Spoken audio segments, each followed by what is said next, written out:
सुप्रभात साथियों, मैं कुंदन कुमार स्वागत करता हूं भविष्य निर्माण शिक्षण संस्थान के इस ऑनलाइन परिवार में।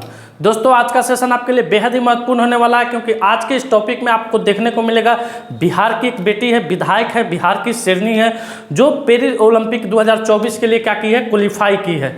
साथ ही साथ बिहार में एक बहुत बड़ा सोलर प्लांट और लगने जा रहा है। बांका जिला के बाद बिहार का वह, इससे पहले बांका जिला में था बिहार का सबसे बड़ा सोलर प्लांट। अब उस सोलर प्लांट के लग जाने से वह बिहार का सबसे बड़ा सोलर प्लांट हो जाएगा। साथ ही साथ अन्य अंतर्राष्ट्रीय और राष्ट्रीय मुद्दों पर भी चर्चा करेंगे। तो आप वीडियो के लास्ट तक बने रहिएगा और वीडियो के लास्ट में आपसे क्वेश्चन पूछा जाएगा, जिसका उत्तर आपको कमेंट सेक्शन में जाकर देना होगा। तो चलिए शुरू करते हैं, आगाज करते हैं, श्री गणेश करते हैं एक शानदार मोटिवेशनल कोटेशन के साथ, जो आपके अंदर एक नई ऊर्जा डालेगी। गलती करने की बजाय देर करना कहीं अधिक अच्छा होता है। जीवन में अगर आप कम गलती कर रहे हैं, किसी चीज़ में आपको देरी हो रही है, तो आपके लिए बहुत ही अच्छी है। अगर आप कोई काम शुरू किए और बार बार उसमें गलतियां हो रही है, तो आप अपने मंजिल में सफल नहीं हो पाएंगे। कल वीडियो के लास्ट में आपसे क्वेश्चन पूछा गया था दोस्तों कि हाल ही में गृह मंत्रालय ने किसे दिल्ली नगर निगम का आयुक्त नियुक्त किया है। तो दोस्तों, अभी गृह मंत्रालय के द्वारा दिल्ली नगर निगम का आयुक्त अश्विनी कुमार को नियुक्त किया गया है। आपके जानकारी के लिहाज से बता दें दोस्तों कि अभी भारत के वर्तमान में गृह मंत्रालय का प्रभार किसके हाथ में है, तो अमित शाह जी के पास में। किसके पास में? अमित शाह जी के पास में गृह मंत्री, और साथ ही साथ वो सहकारिता मंत्री भी हैं अभी भारत सरकार में, मोदी 3.0 कैबिनेट में। अब आते हैं आज के इस क्लास में, और आज का क्लास में कुछ चेंजिंग देखने को मिलेगा। जो पहले आपको दोस्तों दिवस दिन वाला क्वेश्चन आता था, उसको अब क्वेश्चन सेशन के बीच में रखा गया है। अब जो मोस्ट इंपॉर्टेंट क्वेश्चन है, जिसमें आपको रुझान आए, जिसमें आपको मजा आए पढ़ने में, वो सब क्वेश्चनों को पहले डाला गया है। तो पहला क्वेश्चन है मेरा दोस्तों कि बिहार में कहाँ के विधायक श्रेयसी सिंह निशानेबाज ने हाल ही में 21 जून 2024 को 26 जुलाई से 11 अगस्त 2024 तक आयोजित होने वाले पेरिस ओलंपिक में 2024 के लिए क्वालिफाई किया है। तो यहाँ से आपको बहुत सारे जीके स्टैटिस्टिक्स देखने को मिलेगा। क्या पहला देखने को मिल रहा है कि पेरिस ओलंपिक 2024 इसका आयोजन कब से कब होने वाला है, तो 26 जुलाई। कब से दोस्तों? 26 जुलाई 2024 से 11 अगस्त तक होने वाला है। और यह बिहार की शेरनी है, बिहार की बेटी है श्रेयसी सिंह, भूतपूर्व दिग्गज नेता दिग्विजय सिंह की यह लड़की है दोस्तों। साथ ही साथ ये जमुई जिला से, किस जिला से? जमुई जिला से ये विधायक भी है। इन्होंने अपनी राजनीतिक कैरियर 2020 में शुरुआत की थी। जेपी नड्डा के, भूपेंद्र यादव की अध्यक्षता में इन्होंने बीजेपी ज्वाइन की थी। इनकी माँ दोस्तों उससे पहले सांसद रह चुकी है, और इन्हें बीजेपी ने जमुई सीट से मैदानी विधानसभा चुनाव में उतारा था, और ये लगभग 47,000 मतों से विजयी हुई थी। और अपने सियासी पारी का शुरुआत इन्होंने विधायक से की है।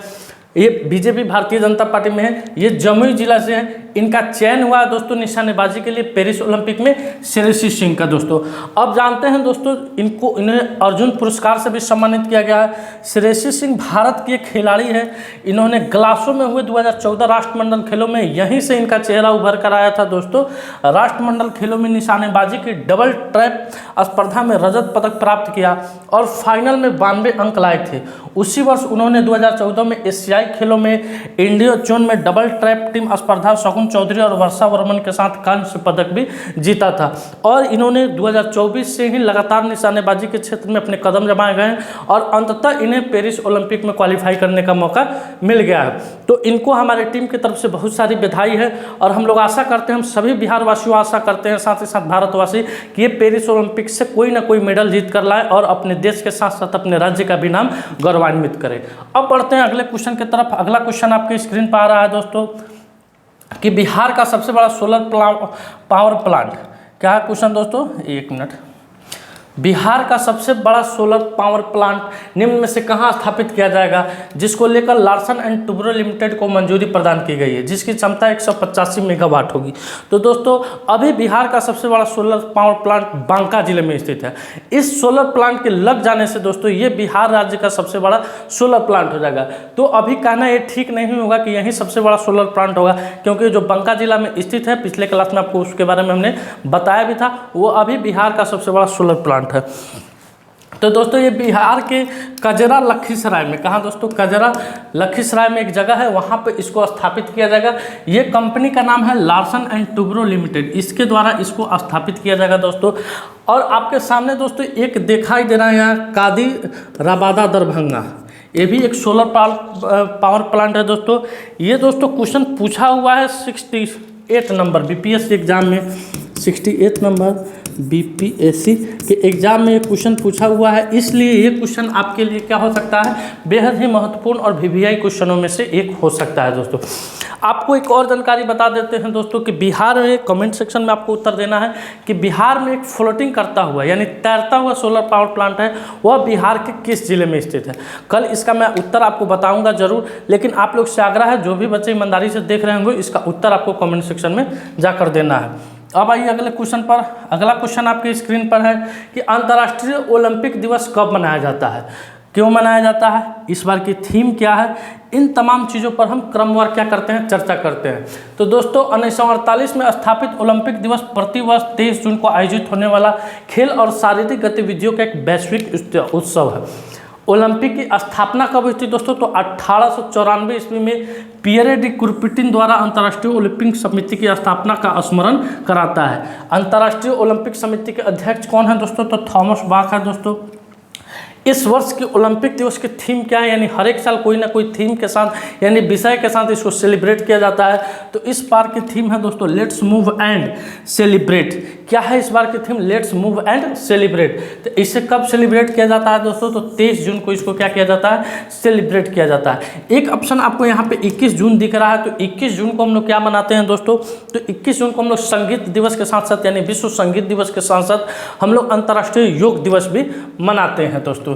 यहाँ लिख देना है योग दिवस। अब आइए अगले क्वेश्चन पर। अगला क्वेश्चन भी आपका जो आने वाला है दोस्तों, वो भी किसी नागिन से कम नहीं है, क्योंकि ये भी वीवीआई क्वेश्चन है और अक्सर इससे परीक्षाओं में एग्जामिनर के द्वारा पूछते हुए देखा गया है। क्या है क्वेश्चन, संयुक्त राष्ट्र लोक सेवा दिवस कब मनाया जाता है। तो दोस्तों आइए ज़रा इसके बारे में जानते हैं कि 20 दिसंबर 2002 को महासभा ने संकल्प में यानी 57/277 को अपनाकर 23 जून को लोक सेवा दिवस के रूप में नामित किया। संयुक्त राष्ट्र का मुख्यालय कहाँ है, अमेरिका में है दोस्तों। संयुक्त राष्ट्र की स्थापना द्वितीय विश्व युद्ध के बाद भविष्य के विश्व युद्धों को रोकने के लिए की गई थी और राष्ट्र संघ की जगह ली थी। महासचिव कौन है, एंटोनियो गुटेरेस है। यूएनजी के अध्यक्ष कौन है, डेनिस फ्रांसिस है। सदस्यता 193 देश है, 2 पर्यवेक्षक देश है। साथ ही साथ ये कब मनाया जा रहा है दोस्तों, तो ये भी 23 जून को मना रहा है। आज 23 जून को एक और दिवस मनाया जाता है दोस्तों, 3 दिवस तक विश्व विधवा दिवस मनाया जाता है। विश्व विधवा दिवस यानी हमारे समाज में जो भी विधवा औरत है जिनके पति गुजर गए इस दुनिया में नहीं है, उनके सम्मान में, उनके देखभाल के लिए हर एक साल हम लोग विश्व विधवा दिवस के रूप में भी मनाते हैं। अब आइए अगले क्वेश्चन की तरफ। अगला क्वेश्चन आपके स्क्रीन पर है। ये जून माह का जो भी इंपॉर्टेंट दिवस है दोस्तों, यहाँ पे उसको दिया गया है। आप इसका स्क्रीनशॉट ले लें। इसका फुल डिस्कशन हम 30 तारीख की क्लास में कराएंगे दोस्तों। अब आइए अगला क्वेश्चन। अगला क्वेश्चन है कि हाल ही में किस राज्य सरकार ने भर्ती परीक्षा आयोजित करने के लिए नई नीति लाई है। तो आप लोग से गुजारिश है, बताइए ज़रा कि 4 ऑप्शन दे रहे हैं। 1 नंबर ऑप्शन में नीट, 2 नंबर में बिहार पुलिस,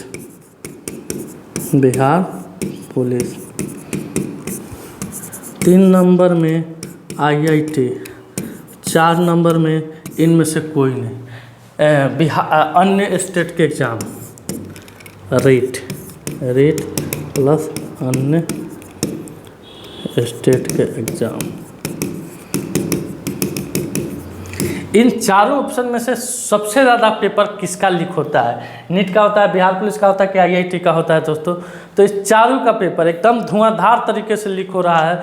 लगभग एक डाटा के अनुसार दोस्तों 1 करोड़ से अधिक विद्यार्थी इस पेपर लीक से क्या हुए, पिछले 7 साल में प्रभावित हुए हैं। लगभग बहुत सारे एग्जामों का पेपर लीक होता है। किसी भी स्टेट को उठा लीजिए, एकलौता बिहार नहीं है, उत्तर प्रदेश नहीं है, राजस्थान नहीं है। हमको लगता है कि जितने कॉम्पिटिटिव एग्जाम हैं दोस्तों, राजस्थान हुआ, बिहार हुआ, मध्य प्रदेश हुआ, झारखंड हुआ, पश्चिम बंगाल हुआ, यानी तमाम राज्यों में पेपर लीक की समस्या बहुत ही गंभीर समस्या बनी हुई है दोस्तों।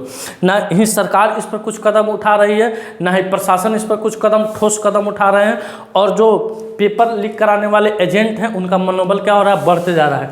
इसी को देखते हुए यूपी गवर्नमेंट ने, किस गवर्नमेंट ने, बाबा ने दोस्तों, बाबा ने एक नई परीक्षा भर्ती नीति आयोजित की है। क्या है ये नीति दोस्तों? तो उत्तर प्रदेश की जो भी परीक्षाएं होगी दोस्तों, अब वह किसी इंजीनियरिंग कॉलेज में होगी दोस्तों, या किसी गवर्नमेंट स्कूल में होगी। पहले क्या होती थी, प्राइवेट स्कूलों में होती थी, और प्राइवेट टीचरों द्वारा, प्राइवेट एग्जाम कंट्रोलर द्वारा उसको क्या किया जाता था कि क्वेश्चन पेपर आउट करा दिया जाता था। तो बाबा ने यह निर्णय लिया है किस प्रदेश में? उत्तर प्रदेश में। अब उत्तर प्रदेश, तो उत्तर प्रदेश का पिछला 1 महीना का ये इंपॉर्टेंट करेंट अफेयर है दोस्तों। उत्तर प्रदेश ई रिक्शा चालक आरती को यूके की महिला सशक्तिकरण पुरस्कार से सम्मानित किया गया है। उत्तर प्रदेश की एक ई रिक्शा चालक है, यानी जो बैटरी पर चलने वाला रिक्शा है, उसकी चालक है आरती, उसको यूनाइटेड किंगडम में महिला सशक्तिकरण पुरस्कार से क्या किया गया? सम्मानित किया गया। कितनी गर्व की बात है, आज हम अपने समाज में महिलाओं को अनदेखा कर रहे हैं, और एक ई रिक्शा चालक को यूनाइटेड किंगडम यानी लंदन में वहाँ के महिला सशक्तिकरण पुरस्कार से क्या किया जा रहा है? सम्मानित किया जा रहा है। मथुरा के प्रसिद्ध सांची क्राफ्ट को क्या मिला है अभी दोस्तों? जीआई टैग मिला है। महात्मा बुद्ध कृषि एवं प्रौद्योगिक विश्वविद्यालय का शिलान्यास कुशीनगर में किया गया है। मुख्यमंत्री कन्या सुमंगला योजना का अनुदान 15,000 से बढ़ाकर 25,000 कर दिया गया है। तो ये वर्तमान में पिछले 1 महीना में यूपी का फैक्ट था दोस्तों, जो आप इसको नोट कर लीजिए। अब आते हैं अगले क्वेश्चन की तरफ। अगला क्वेश्चन आपके स्क्रीन पर आ रहा है कि हाल ही में आई रिपोर्ट के अनुसार 2023 में भारत की एफडीआई में कितने % की गिरावट आई है, यानी फॉरेक्ट डायरेक्ट इन्वेस्टमेंट में कितने % की गिरावट आई है? तो 43% की गिरावट आई है। इसमें जानते हैं दोस्तों कि टॉप में कौन कौन से देश हैं। तो टॉप में आपको यूएसए है, हालांकि यूएसए में कोई बढ़ोतरी नहीं हुई है। सेकेंड में आपका चीन है, इसमें बढ़ोतरी देखी गई है दोस्तों। थर्ड में आपका सिंगापुर है, कौन है? सिंगापुर है। और अपना देश जो भारत है, वे केवें स्थान पर है दोस्तों? तो 15वें स्थान पर भारत, 15वें स्थान पे। फर्स्ट पर यूएसए, सेकेंड पे चीन और थर्ड पे सिंगापुर है। भारत का स्थान कौन है? 15वें स्थान पर। कितने % की गिरावट आई है? 23% की गिरावट आई है। का डाटा है 2023 का डाटा है। अब बढ़ते हैं अगले क्वेश्चन की तरफ। अगला क्वेश्चन भी आपके लिए क्या होने वाला है कि हाल ही में खालूबार युद्ध स्मारक कहाँ प्रारंभ हुआ है? तो दोस्तों खालूबार युद्ध स्मारक, जो ये युद्ध स्मारक है दोस्तों, आर्यन घाटी में, लद्दाख के आर्यन घाटी में। कहाँ? लद्दाख के आर्यन घाटी में खालाबार युद्ध स्मारक को प्रारंभ किया गया है। यह स्मारक दोस्तों 26 जुलाई को जो कारगिल का युद्ध हुआ था, उस युद्ध में जो भी सैनिक वीर गति को प्राप्त हुए, उनके सम्मान में इस युद्ध स्मारक को बनाया गया है। तो इस क्वेश्चन का उत्तर हो जाएगा आपका लद्दाख। अब बढ़ते हैं अगले क्वेश्चन की तरफ। अगला क्वेश्चन आपके स्क्रीन पर आ रहा है कि हाल ही में भारत और श्रीलंका ने समुद्री बचाव समन्वय केंद्र कहाँ प्रारंभ किया है? तो दोस्तों भारत के विदेश मंत्री और श्रीलंका के विदेश मंत्री के द्वारा नई दिल्ली में एक बैठक हुई, और भारत और श्रीलंका बीच समुद्री बचाव समन्वय, यानी समुद्र के माध्यम से, हालांकि भारत श्रीलंका के बीच में समुद्र की दूरी कोई खास नहीं है, 34 किलोमीटर है दोस्तों, लेकिन उस बीच में बाहरी आक्रमणताओं से लूटने के खतरे को देखते हुए दोस्तों भारत और श्रीलंका के बीच में नई दिल्ली में समन्वय केंद्र प्रारंभ किया जाएगा। यह दोस्तों केंद्र 6 मिलियन अनुदान इसमें श्रीलंका गवर्नमेंट को कौन देगी? भारत सरकार देगी। 6 मिलियन अनुदान कौन देने वाली है दोस्तों? तो श्रीलंका, भारत गवर्नमेंट देने वाली है श्रीलंका गवर्नमेंट के को, और उसी के सहयोग से नई दिल्ली में इस केंद्र का स्थापना किया जाएगा। अब आते हैं अगले क्वेश्चन की तरफ। अगला क्वेश्चन आपके स्क्रीन पर है कि हाल ही में भारत को घरेलू एयरलाइन बाजार क्षमता के आधार पर वैश्विक स्तर पर कौन सा स्थान मिला है दोस्तों?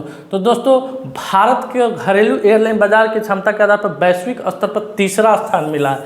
जब 3रा स्थान मिला है तो पहला स्थान किसका है? तो पहला स्थान आपका यूएसए का है, पहला स्थान यूएसए का है, दूसरा में चीन है, और तीसरा में अपना देश क्या हो गया है? भारत हो गया। आइए यहाँ पर देखते हैं, भारत अप्रैल 2024 में 1.56 करोड़ सीटों की एयरलाइन क्षमता के साथ 3रे स्थान पर पहुँच गया है। 5 घरेलू बाजारों में भारत सबसे तेज़ी से बढ़ने वाला बाजार है। 6.3% की वार्षिक वृद्धि के साथ चीन उसके बहुत करीब था, जबकि इस दौरान अमेरिका और इंडोनेशिया में वृद्धि दर बहुत कम ही रही है दोस्तों। अब बढ़ते हैं अगले क्वेश्चन की तरफ। अगला क्वेश्चन है आपके लिए कि हाल ही में लक्ष्मीकांत दीक्षित का निधन हुआ है, वे कौन थे दोस्तों? तो आप सभी को ये चेहरा काफ़ी अच्छा से याद होगा। जब 22 जनवरी को राम मंदिर का भव्य उद्घाटन समारोह हो रहा था, उसमें ये क्या थे? मुख्य पुजारी के रूप में थे। ये पिछले दिनों दोस्तों सुबह में जग के उठे और जग के उठने के क्रम में नित्य क्रिया करने जाने के दौरान ये गिर गए और इनकी मृत्यु हो गई दोस्तों। तो ये मुख्य रूप से राम मंदिर के क्या है पुजारी हैं दोस्तों। 84 साल की उम्र में इनका क्या हुआ है, स्वर्गवास हुआ है, निधन हुआ है। भगवान इनको श्री राम इनको अपने चरणों में स्थान दे। ये राम मंदिर के क्या थे दोस्तों, मुख्य पुजारी थे। इन्हीं के देख रेख में 22 जनवरी को क्या हुआ था, राम मंदिर का भव्य उद्घाटन समारोह हुआ था। अब आइए अगले क्वेश्चन की तरफ। अगला क्वेश्चन आपके स्क्रीन पर कि हाल ही में बेल के अध्यक्ष और प्रबंधन निदेशक के रूप में किसे नियुक्त किया गया। तो दोस्तों मनोज जैन को, किसे, मनोज जैन को अभी बेल के अध्यक्ष और प्रबंधन निदेशक के रूप में नियुक्त किया गया। आइए आपके सामने एक छोटा सा ढांचा तैयार दिया गया है। ये ढांचा दोस्तों पिछले मई और जून महीने में जो भी नियुक्तियाँ हुई है उसको यहाँ पे दर्शाया गया है। सुधाकर राव पापा को BSNL में निदेशक नियुक्त किया गया है। गृह मंत्रालय ने अश्विनी कुमार को दिल्ली नगर निगम का आयुक्त नियुक्त किया गया है, जो कि कल के क्लास में मैंने क्वेश्चन पूछा था। धनलक्ष्मी बैंक ने अजीत कुमार के को प्रबंधक निदेशक के रूप में नियुक्त किया है। अनुराग बात्रा को अंतर्राष्ट्रीय टेलीविजन अकादमी का सदस्य चुना गया है। तिरुमला तिरुपति देवस्थान नए एग्जीक्यूटिव ऑफिसर जो श्यामला राव नियुक्त हुए हैं। उपेंद्र द्विवेदी दोस्तों नए थल सेना के अध्यक्ष बनाए गए हैं। इंद्रपाल सिंह बिंद्रा CCI के सचिव नियुक्त हुए हैं। राजप्रिय सिंह ग्रामीण विकास विभाग के निदेशक नियुक्त हुए हैं। राकेश रंजन को कर्मचारी चयन आयोग का अध्यक्ष नियुक्त किया गया। ये सारी नियुक्तियाँ दोस्तों पिछले मई और जून माह की है। अब आते हैं अगले क्वेश्चन की तरफ। अगला क्वेश्चन आपके स्क्रीन पर है कि हाल ही में भारत सरकार ने स्वास्थ्य क्षेत्र में को बेहतर बनाने के लिए किसके साथ समझौता किया। तो अभी दोस्तों भारत सरकार ने स्वास्थ्य क्षेत्र को बेहतर बनाने के लिए ADB यानी एशियन डेवलपमेंट बैंक के साथ क्या किया है, समझौता किया है। तो आपको एक बात की जानकारी यहाँ से और निकलनी चाहिए कि अभी वर्तमान में भारत के स्वास्थ्य मंत्री कौन है। तो दोस्तों अभी वर्तमान में कौन है सर, अभी वर्तमान में भारत के स्वास्थ्य मंत्री JP नड्डा है, जो भारत के BJP अध्यक्ष भी हैं, साथ साथ ये केंद्रीय मंत्री और गुजरात से राज्यसभा के सदस्य चुनकर आते हैं दोस्तों। तो भारत सरकार ने एशियाई विकास बैंक यानी ADB के साथ हाल ही में भविष्य की महामारियों से निपटने के लिए स्वास्थ्य क्षेत्र में भारत की तैयारी और क्षमता को बढ़ाने के लिए $170 मिलियन की नीति पर आधारित ऋण समझौता किया है। ADB की स्थापना 1966 में की गई थी दोस्तों। इसका मुख्यालय कहाँ, मनीला, फिलीपींस में। अब बढ़ते हैं अगले क्वेश्चन की तरफ। अगला क्वेश्चन आपके स्क्रीन पर आज का सवाल कि किस राज्य के उच्च न्यायालय ने बिहार के 65% आरक्षण कानून को रद्द कर दिया है। तो दोस्तों इस क्वेश्चन को डीपली बताया गया था। इस क्वेश्चन का उत्तर आपको कमेंट सेक्शन में जाकर देना है। दोस्तों आज का सेशन मेरा यहीं समाप्त हुआ। अगर वीडियो आपको अच्छा लगे लाइक कीजिए, शेयर कीजिए और चैनल पर नए हैं तो चैनल को सब्सक्राइब कीजिए। मिलते हैं आपसे अगले वीडियो में, तब तक के लिए धन्यवाद। अपना ख्याल रखिएगा। भारत माता की जय।